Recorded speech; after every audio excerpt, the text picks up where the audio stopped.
I can't wait any longer. Let's go. I can't believe you committed suicide.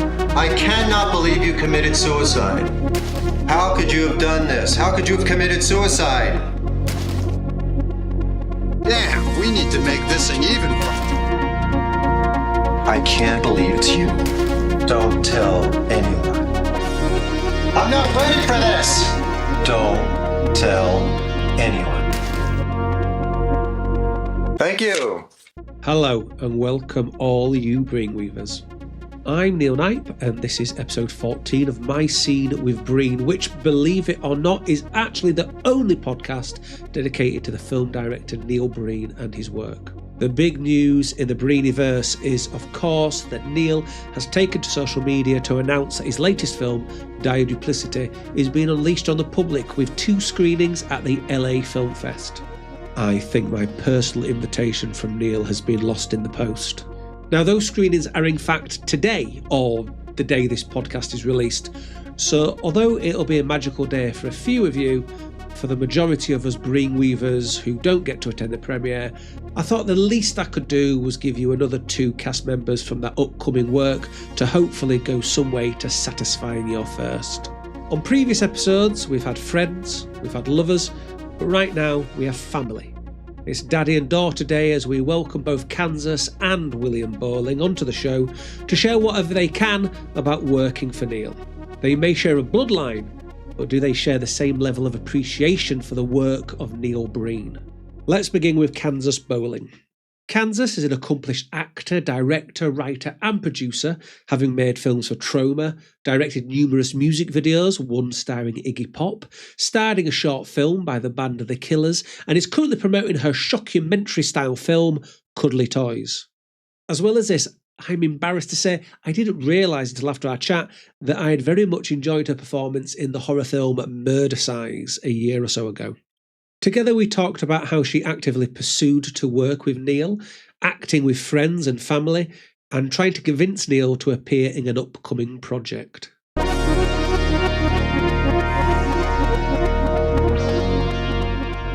I know from your Internet Movie Database profile you've been acting for quite a long time now. So where were you in your career before Dire Duplicity? Yeah, I mean, before Dire Duplicity, I was... You know, I've had one small role in a pretty big movie, and then other roles in other movies, and I was one of the Manson girls in Once Upon a Time in Hollywood. So and I besides that, I've done a ton of horror movies. I've been in both of Glenn Danzig's movies and some things like that. But primarily, I'm a filmmaker. This is you know. We're talking about my acting stuff now. I made a movie for Troma when I was a teenager, and my other movie, Cuddly Toys, coming out on Blu-ray soon, and working on a couple other features right now that I'm directing. But I've just been a really big fan of Neil Breen, and I've always wanted to be in one of his movies. So yeah, but before Dire Duplicity, I was just a girl with a dream, and that dream came true. So had you attempted to audition before for previous films with Neil? I had reached out to him when he was casting for Cade, but yeah, he basically said that at that time when he was casting for Cade, he did tell me I was too young to be like one of the lead roles, so nothing happened there. I was actually, yeah, I was trying to help him with some of behind the scenes stuff for Cade too. I was trying to get him some producers on board, but he does things his own way, and he's a true auteur in that way, and he doesn't like too much involvement from other people. So you were actively kind of seeking out being in the next film. What is it that appealed to you so much? I just think there's no other filmmaker like Neil Breen. I think his movies are completely unique. And that's really saying something in regards to contemporary filmmakers. I don't think there's just really not anyone like him. And when it comes to acting, I would like to work with auteurs like him. And be a part of projects that are really meaningful and people will be watching forever, which will be the case with Dire Duplicity. I think personally, I mean, I have not seen it yet, but from what I know, I read most of the script and I was obviously there all of my days, and I think from what I know, it'll be his best movie. So this is interesting because you say, you read all the script, and I'm aware that this isn't always a luxury that's afforded to all the cast. What can you tell us then about your character? I didn't read all the script. I read most of the script. Yeah, I had with Brooke Ramirez. We went to his house and we had a table read, but he omitted some of the scenes because uh no spoilers even for us. I believe that's a pretty unique thing when it comes to his projects. I don't my friend Nicole, she's the romantic lead in Cade the Tortured Crossing. She actually helped put a good word in for me for this project, and yeah, she told me she didn't read the script beforehand or anything, and she said that she even, because she was on a green screen the whole time and she wouldn't even know what the backdrop was going to be. He was just like walk, and she didn't know if she was inside or outside or anything. So I feel very lucky that I was able to be privy to a lot of things about the movie. And was this table read just you and Brooke, or were there other members of the cast there as well? Was it a full cast table read? No, it was just me and Brooke and Neil, and then he had a separate meeting with Lo Espinoza, who's in the movie too. Wow. She's credited on the poster as Alondra Espinoza with her name spelled wrong, but yeah, Lo Espinoza. So is there anything you can tell us about your character then, and how you fit into the plot of Dire Duplicity? I can't. I could never. I'm sorry. Professional, an absolute professional. My lips are sealed. You're just gonna have to wait.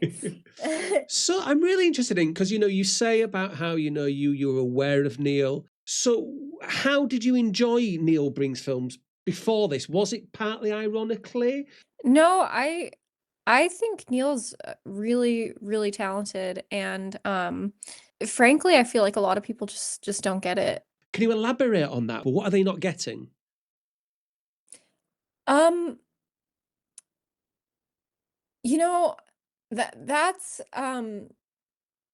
that's what's really special about him is he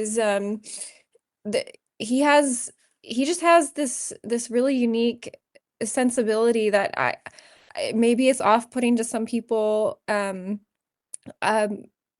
Maybe I don't know, maybe people's gut reaction is just to laugh at certain things, because they're made to feel uncomfortable by it, or I don't know, but I just think that's a mark of a true artist, and um he's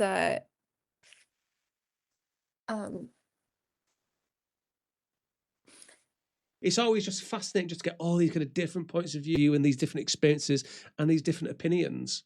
Yeah, I think a lot of his work just really makes people think too. And I heard him at one interview he did where he was talking about I Am Here Now, where he was kind of talking about how when he went to a screening there were people laughing in the beginning, and then he's like, well, at the end of the movie no one was laughing anymore. It's like, there's these things that it's just these different images and stories that are on screen, and some people's gut reaction is just to is just laughter, and that doesn't necessarily discount anything. It's his movies just they make people think. And have we got a moral and a message in Dire Duplicity? No spoilers again, but let's just say it's in line with a lot of his other stories. I mean, it is very different. Like every time he does all of his movies are incredibly different, but they all kind of boil down to a very similar message. And I don't want to say anything beyond that because I don't want him to think I'm out here spoiling anything, but you can expect it's classic Breen, yet something entirely new. So was the table read, was that part of the audition process, or what was the audition process that you went through for this? No, so he has an office in Vegas that he had auditions. And yeah, I'm actually really good friends with Brooke Ramirez and Lo Espinoza, and so we all came in and auditioned. We didn't audition for a certain part, but just kind of like an audition to get to know us and stuff. Neil says that he doesn't need people to like have a typical audition. He says he can kind of tell just by getting to know someone. He's good that way. Or just meeting someone. And yeah, so we all went in one day, and yeah, and we ended up all getting roles in the movie, so it was pretty awesome because we're all fans of his work. And then he needed another character later on after we had already been cast, and I recommended my dad. And my dad's in the movie too. So yeah. Do you get to share a scene together? Yes. Does your dad do a lot of acting? He's acted in my projects before, but yeah, back when I was a little kid, my dad was a background actor in Hollywood, and he had a couple other roles too. He was on an episode of NYPD Blue. And he did a Pepsi commercial, Oh, and now fantastic. he's in Dire Duplicity. Does he say that's the highlight of his career so far? Well, I'd hope he'd say my movies would be the highlight, but probably honestly it's Dire Duplicity. I wouldn't blame him if he said that. That's true. Yeah, that would be a bit upsetting, I suppose. Or if he's invited back for Neil's next film and it conflicts with yours and he picks Neil over you. Yeah. Yeah. So, well, Neil made it clear that we're not going to be back for the next movie. He says he doesn't repeat actors, but and I know he said that in previous films, but then we do have, I think, 3 people in this film who have worked with him before. Yeah, there were some people I were in scenes with, and I was like, hey, you were in Cade and Pass Through. But I guess they don't have major parts. I guess that's what he means by that.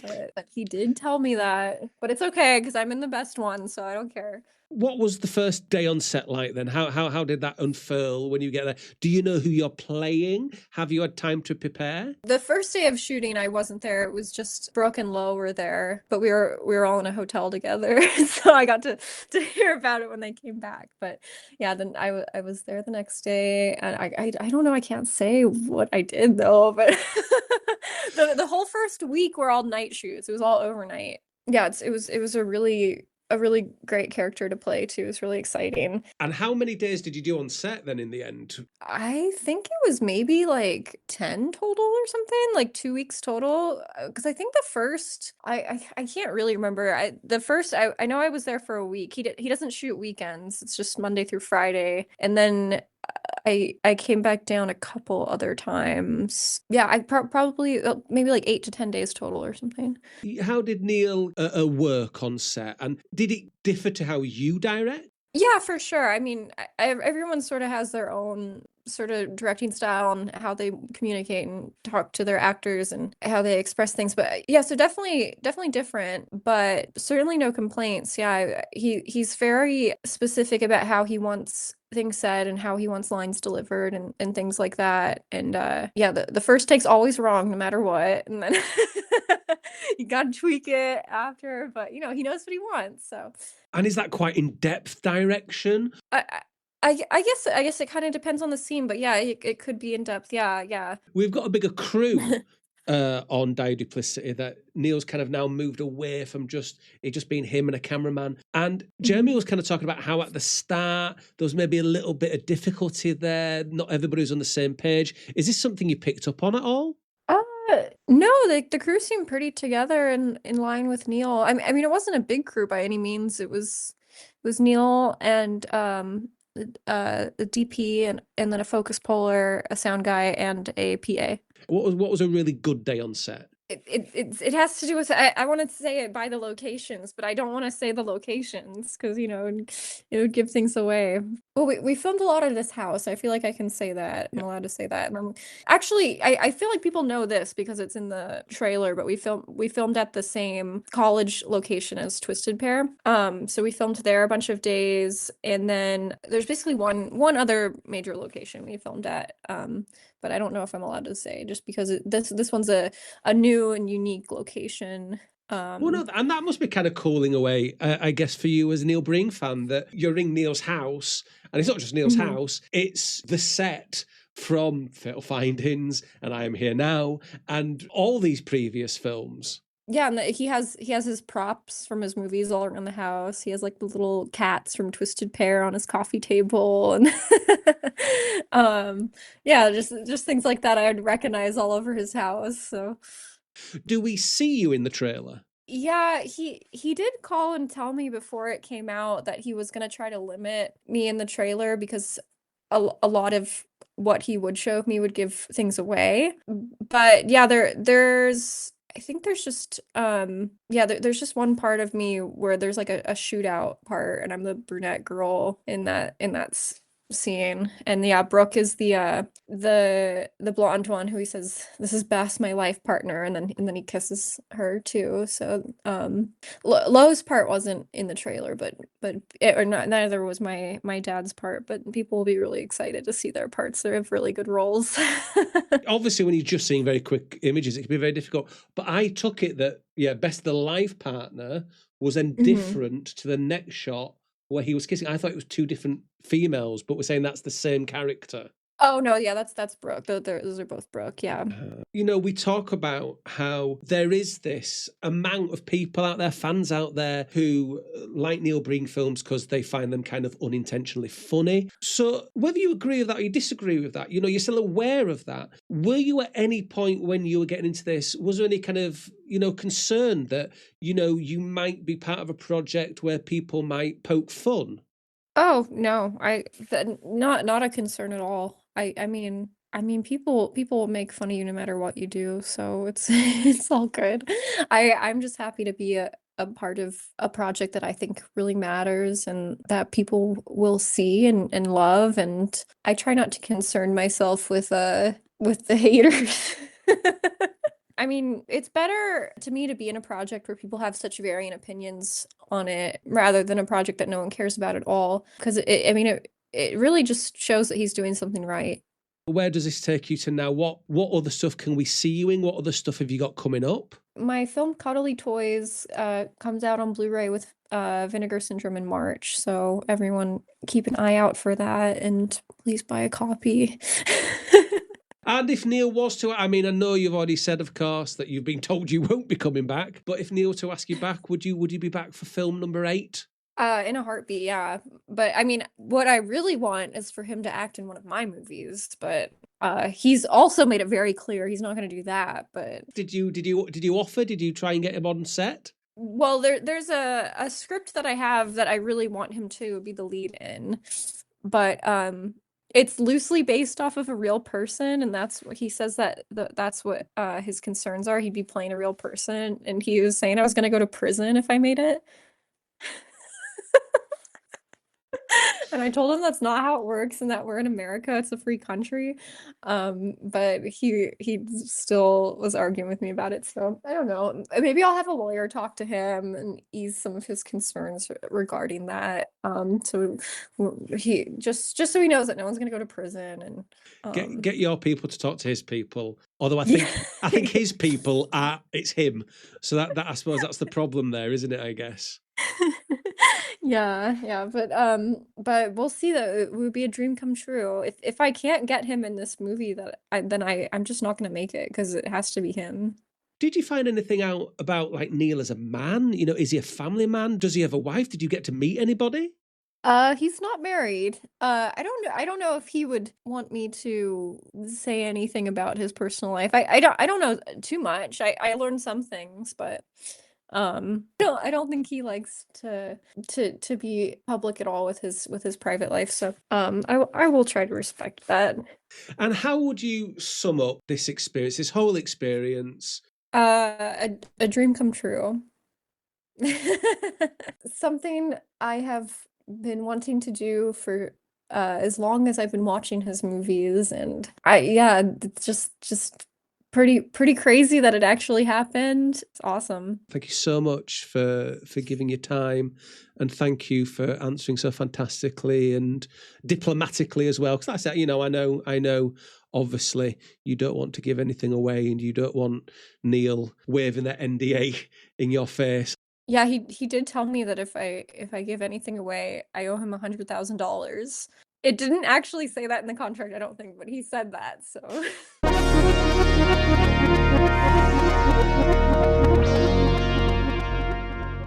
Before we climb further up the bowling family tree, first I must give a heartfelt thank you to Kansas there for taking the time to talk.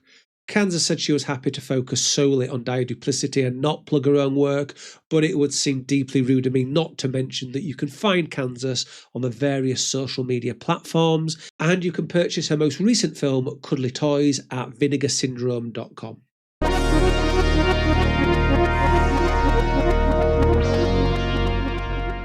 Now it's time for the senior bowling as we talk to Kansas's father, William.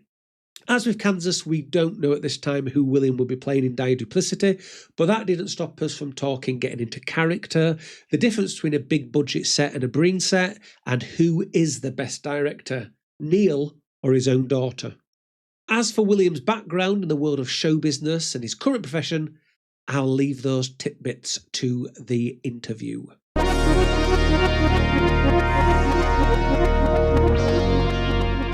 Where were you in your career?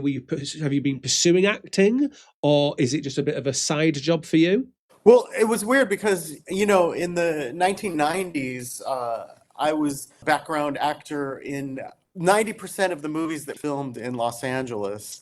And, and then I got my SAG card because of it. And I was in Clueless, I was in Demolition Man, I was in Airheads, I was in Virtuosity, I was in Dangerous Minds. I'm making a YouTube video with all of my background actor performances. And then, I did a couple of principal spots, like on NYPD Blue and shows that aren't around anymore. And then I did a Pepsi commercial directed by Joe Pitka, who, directed Space Jam and all of the Michael Jackson commercials. And so there's a lot of history, that I had with Hollywood, and I've been on sets for many years. And then all of a sudden, Kansas was born and I had to get a real job. And then, so I kind of went into real estate as an assistant. And then so I just kind of, while I was raising kids, became a real estate agent and started doing all that stuff and pushed my acting career. I kept on doing music along the way, and I never really gave that up. But then as Kansas and Parker kind of graduated high school and became more independent, I started getting back into auditioning and acting, and I did a student film for these kids at Cal Arts, and they asked me back for 2 other films, and and then I, of course, in all of Kansas's movies, play little parts in those, and so I'm getting back into it. So, I mean, obviously we part know the answer to this already, but how did you come to being then Dire Duplicity? Yeah, so Neil gave me a call, and it was because of Kansas. So Kansas Bowling is my daughter, and she's a filmmaker and actor, and she was in this Neil Breen movie. They were just getting pre-production started, and she's always wanted to be in Neil's movies, and she would send me Neil films and make me watch them and all that stuff, and she's a huge fan. And she's like, hey, there's this part in Neil's movie and he needs, someone like you. And I guess, my age and whatnot. And I can't really give anything away. But I could tell you about the phone call. It was really exciting because, I knew who he was just because my daughter, Kansas Bowling, was a fan. He called me up and we talked about the script and everything. And we talked about what role I'd be playing. And then it was funny because he's like, I got the wardrobe for you. And he's like, what size shoe do you wear? And I'm like, 8. And then there's like dead silence. And he's like, because, he's like a tall dude. He's probably got like a size 13 foot or something, and I'm this little 5'7" guy with size 8 feet. And he's like, what size shoe do you wear? I have the wardrobe all ready for you. I'm like, 8. And there's the dead silence. And it was like, he probably thought I was like some tall, strapping guy, but we showed up and had to put some extra socks on these boots and whatever. So what attracts you to Dire Duplicity then? Is it just it's another job doing what you love? Is it Neil Breen himself? Is it just another nice little joint venture for you in Kansas? Yeah, I mean, I was totally interested just because of my daughter Kansas bowling, and she introduced me to Neil, and then I was excited, that, to be in a Neil Breen film, and that was it. So, So, to what extent were you familiar with Neil's work then before you did this? well, Kansas sent me a couple of his films over. I mean, it must have been like 4 or 5 years ago. And she's like, "You got to see these movies. You got to see these movies." And it's funny, like on the YouTube link for the trailer, like the comments are just gold. You know what I mean? I love like reading the comments. It's fun. But he's an amazing filmmaker as far as like he does everything. He like even down to the script supervision. And the script was so tight, like he wouldn't even let me read it. He wouldn't even let me see it. It was just basically him kind of feeding me lines as we were there. So everything was top secret on this film, and I don't know how the past films were or if there were leaks or anything, but this was very hush hush. Obviously there's this kind of subsection of fans, of people who enjoy his films, and they enjoy it on an ironic level. So was there any hesitation for you then, as an actor, being involved with something like that? No, I mean, there was no hesitation at all. And it was, excitement because, up until the very moment I stepped on set in the middle of the Nevada desert, I was just expecting something and then expecting nothing. And it was just a sense of excitement for me to be there, wondering what I'm going to be doing. Because like I said, I haven't seen any dialogue or anything or any treatment or anything. It was fun. And I like going into situations like that as well as an actor, because I think you get more realism out of it. Was this an unusual situation as well? You've been hired for a job, but you haven't really gone through the usual traditional audition process. Yeah, I mean, the audition process was over the phone, and I don't know how much of he saw of me, or if he saw any photos of me, or if he saw any clips of me doing anything, or maybe Kansas's past movies he got to see. I don't know. But it was just like after this phone call, he's like, "Great, show up to set next month." And I'm like, "Oh, well, thank you very much." And I was like thanking him over the phone, and it wasn't even a video call; it was just a regular phone call. And I called Kansas. And I'm like, "I'm in the film. I'll see you in Nevada."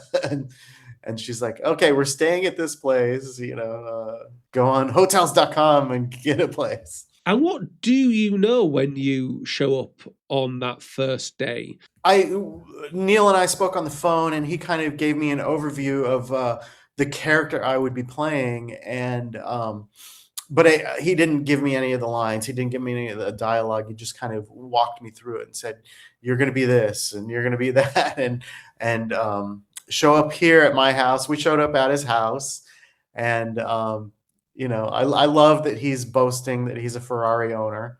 Like, have you seen his website? He's like, Neil Breen, actor, director, Ferrari owner. I love that. And so we showed up at his house, and then the DP was there, the cameraman was there, and he was there, and a couple of production assistants, and then all the actors. We just kind of showed up in his front yard. He wouldn't let us in the house. We just kind of showed up at the front yard and said, "All right, follow me to the set." And then we all like followed each other there, in 6 different cars to the set, which was maybe like an hour or so north of Las Vegas. So what can you tell us then about your role in Dire Duplicity? Well, the thing is, I signed my life away and made a deal with the devil, if you will. And I can't really say anything about it. And like I said, I showed up and I didn't really know anything about it. And I could say that Neil had the wardrobe picked out for me. So he did everything. He was even the wardrobe person.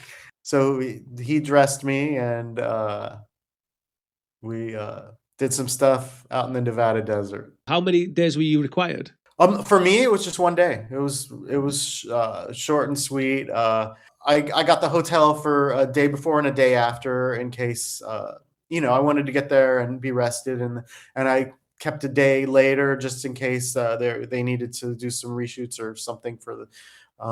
But we just did an outdoor day, basically from 8 a.m. until dark. I got sunburned really bad. We all got sunburned. Kansas and I and Brooke, we are all red. Should we expect a lawsuit against Neil Breen anytime soon? No. Those layers of skin have gone off. I was a year ago, I think. God, yeah, it's been a year. So, did you get to share a scene with Kansas then? No. Oh yeah, I did. No, I did. Just remind. I shared a scene with Brooke, and then, but yes, I did share a scene with Kansas. You just reminded me. And is that something quite special? I've shared the screen with her before, and she's directed me before. But it's always fun to work with your kids. With Kansas, and both my daughters, and my son, my 2-year-old's in an Eric Roberts movie. So Remington's already has an IMDb credit, but Parker and Kansas, they're amazing human beings, and they both got the acting bug when they were toddlers, basically. I have all these old videotapes, and if they saw the light of day, people would laugh because they would act out scenes of like Kill Bill and stuff like that when they're 12 years old. So a lot of that is just what they saw around the house, like with my DVD collection or whatever, that they would always be something in the background that I would be playing. Because we had like movie nights. We had a big like home theater, with the surround sound. And, by the time they got to a certain age, we were like, okay, rated R movies are okay now, and then, I think maybe that's why they are what they are. Kind of thinking back to your past experience on bigger budget films and such like this, how did working with Neil kind of compare to that?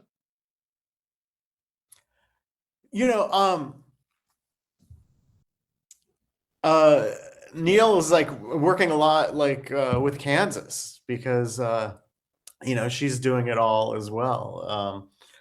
Cinematographer, director, camera person, and so I was familiar in the last 5 years of working on her films, and kind of a similar process. When you have a low budget film, you have to do everything, and then you yourself have to do everything. You have to make your own sandwiches at craft service, and go get your own drinks, and what and so bring your own water. So it's an experience, and it was great. Had fun. How did you find Neil as a director then? Is he an actor's director? Is he not? Is he more just focused on the kind of the technical side?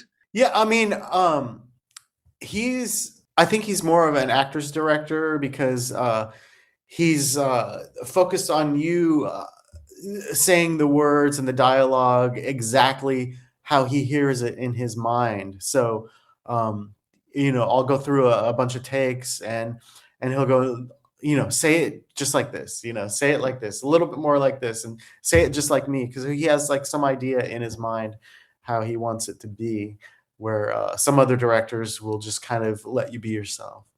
And do you find that frustrating? Because I know with some actors, they kind of say, being given a line reading is quite annoying. So how do you cope with that? I mean, there was kind of a sense of relief because, like, when I showed up, I was waiting for the sides, and then, he had the big bound script, and he wouldn't let anyone see it, and he's just like, I'll feed you lines, don't worry. And then I was like kind of relieved, and so before I would get the close up, he would go, okay, say this, and this, and this, and that's how it kind of worked out. And I was doing my best Michael Madsen impersonation because I wanted that kind of gravelly voice, and so I kind of channeled the Kill Bill Michael Madsen is like, we deserve to die, that type of thing. We have it coming. We tortured that poor lady. So we maybe getting some clues here to your character. Maybe your character's an antagonist character, possibly. I really don't.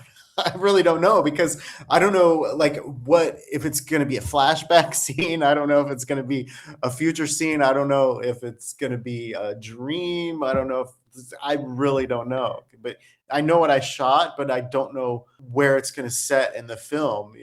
I've shot things before, and the camera's like right in my face, and you like only see my arm. Like I remember that I was on an episode of LA Law, and they filmed it at Pink's Hot Dogs on in Hollywood, and like I was right next to Elizabeth Pena, who was the guest star at the time, and I'm like, I just shot a scene with Elizabeth Pena, and we were filming at Pink's all night long, and I got to eat 8 hot dogs because every take they fed me a brand new hot dog, and then when it showed up on air, because you had to wait like 3 months, and then you had to go in front of your TV. Back in the day, it wasn't, you couldn't find it online or anything. And then I'm watching it, and I told all my friends, it's like, all you see is my shoulder. I knew it was my shoulder because I knew my jacket. But so some things, you get disappointed. You're like, oh, and then some things you see it and you're like, wow, I didn't know I was that prominent.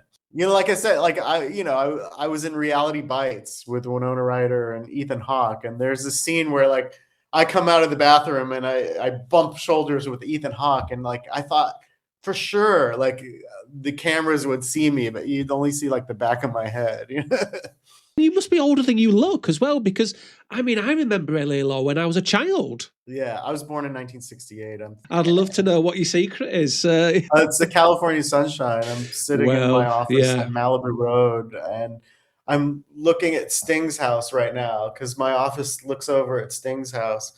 So I'm like, I work for Sotheby's International Realty on Malibu Road, and like it's just so weird, like Leonardo DiCaprio used to live right next to Sting's house. He sold it a few years ago, but every now and then I'll see like Lady Gaga, or I'll see Dick Van Dyke, and it's just so weird. Did you manage to pick up anything about the plot at all? Well, I think the genre is probably like all of his other movies, kind of James Bondish, but that's all I know, and that's all I picked up on. And like I said, I haven't seen the script. I just saw the trailer.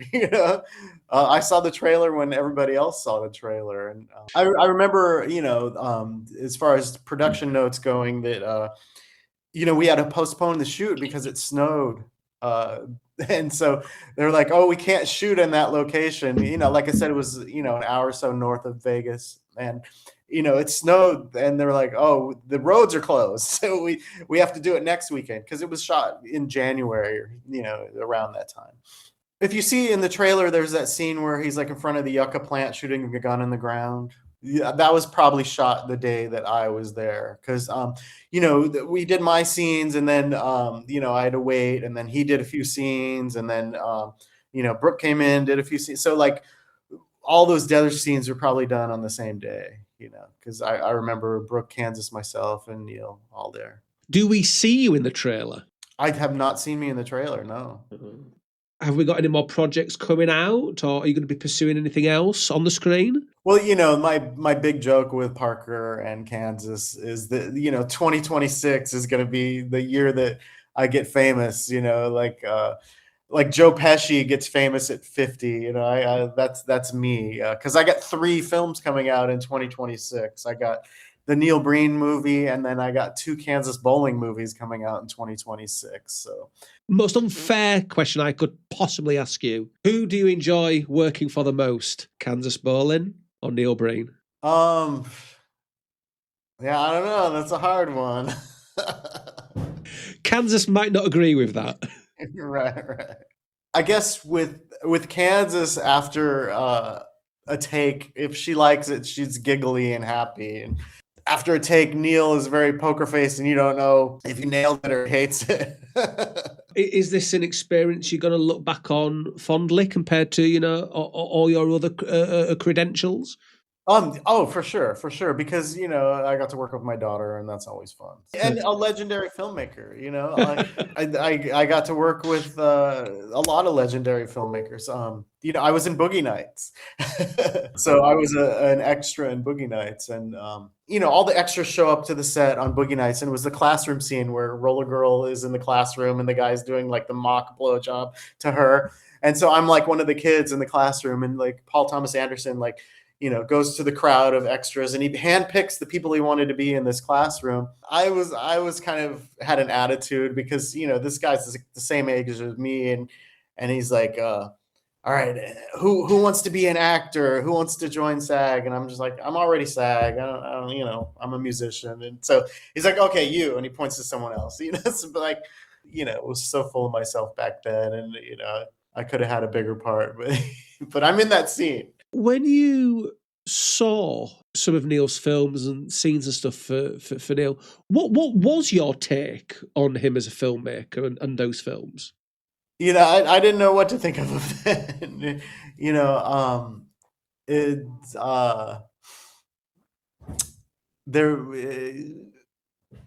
yeah, I don't know. I can't even answer that question. I don't want to get in trouble. I sense you're being diplomatic. And I'm being diplomatic. Please don't worry. Yeah. Yes, you wouldn't be the first person. Well, thanks. And I think that I got away with not getting sued after this interview.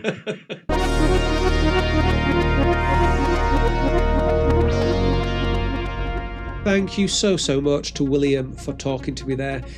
It's not every day you chat with someone who, from their office, can see the lead singer of The Police sunbathing in his budgie smugglers. My Scene with Breen will be back with episode 15 soon. It'll be a final NDA restricted interview about Dire Duplicity, and then after that, hopefully, people will be able to be a little bit more loose-lipped. I do have other cast members from the movie willing to talk, but I thought it best to save these people to a later date when the film is widely released and we can dig into things a little deeper. I hope you don't mind that, but I felt that too many restricted interviews wasn't really fair for you, the listener. Now, please rate, subscribe, like, share, all those things that you're supposed to do on YouTube and podcast providers. Please get the word out there to all other fans of Neil Breen. Time for me to go now. I need, at the moment, to go set up a GoFundMe page. I'm hoping that some of you generous Breen weavers could maybe all chip in and raise enough money for me to buy a plane ticket to America to maybe attend one of these upcoming screenings of Dire Duplicity. Maybe even meet Neil Breen himself. But if you are going to contribute towards the GoFundMe, then please, can I ask you, don't be cheap. I'm looking for generous sized donations. I'm quite fussy about how I travel, and I like to fly first class with a classy airline. I don't want a messy plane. I hate a dirty jet. You've been listening to My Scene with Breen, a Neil Breen podcast and a Bite My Thumb production. Your host was Neil Knight. Bite My Thumb can be followed on Twitter or X at Bite My Thumb, on Twitch at twitch.tv/bitemythumb, on YouTube at bitemythumbtv, or on Letterboxd at bitemythumb. All music was written and created by Cotsplays. He can be followed on Twitch at twitch.tv/Cotsplays, where every Saturday morning at 12 p.m. he'll be making live music. Please don't forget to like, subscribe, share, and rate this episode.